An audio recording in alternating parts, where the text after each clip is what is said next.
joint press conference, and as was reported, there were two questions, one from an American journalist, one from an Indian journalist, that followed the opening statements given by both the leaders. Interesting points to note in those opening statements.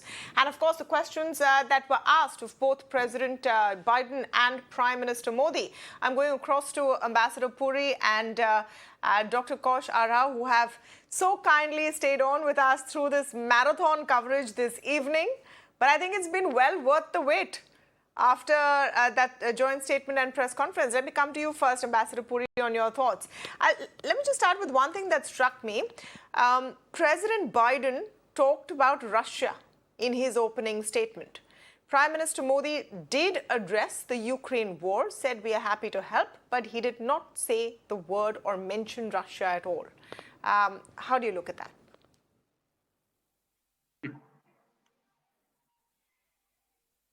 You're on mute, Ambassador Puri. Tamanna, I think this press has gone exactly the way we had thought about it. These were prepared statements which were made. Obviously, nobody could have said this all extempore.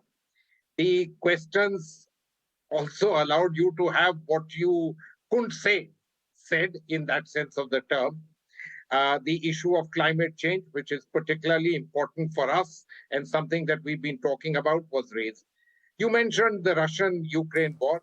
There is no way that President Biden would not have mentioned it in this particular thing, irrespective of whether it was taken up with what degree of seriousness, etc., and with what degree of intensity during the bilateral discussions.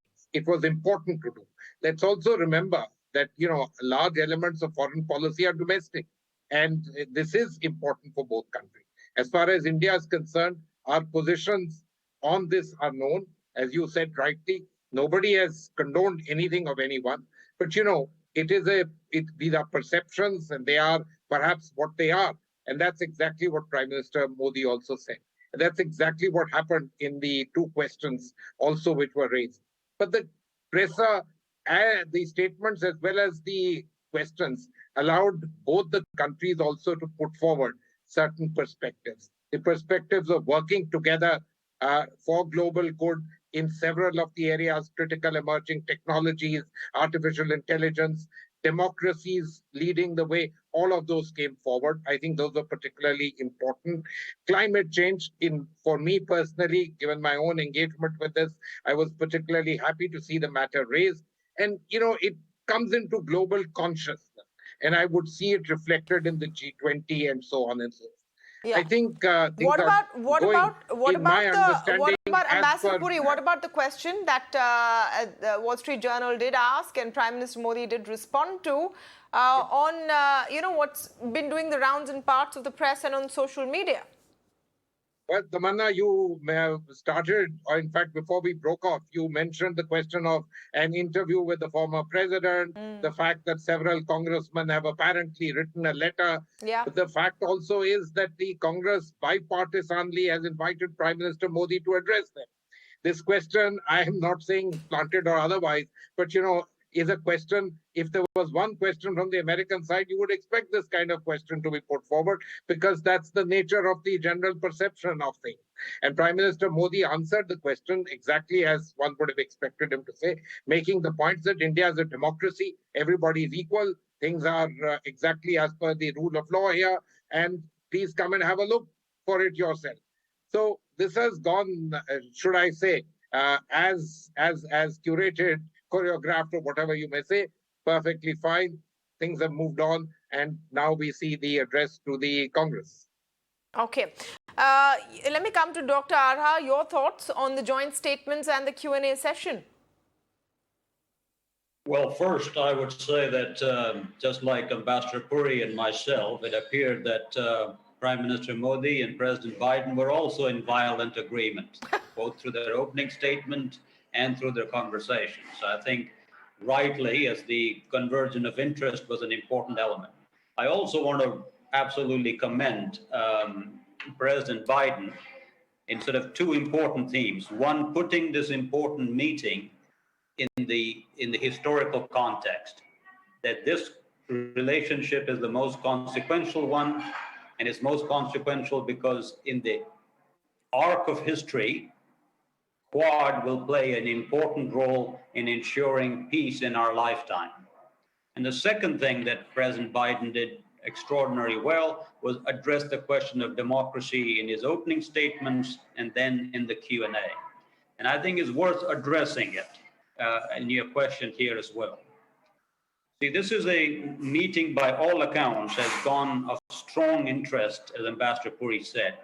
But it can be expected that tomorrow when the newspaper write here, they may accuse wrongly President Biden that he wasn't hard enough on India on democracy, that he let it pass.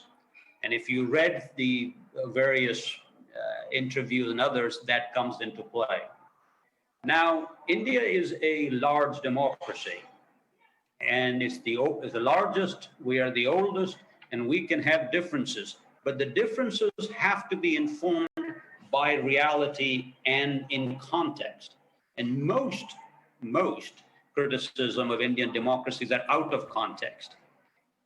Cancel the democracy is about accountability. That is about elections and free press holding the leaders accountable and voting them out of power if they don't like it.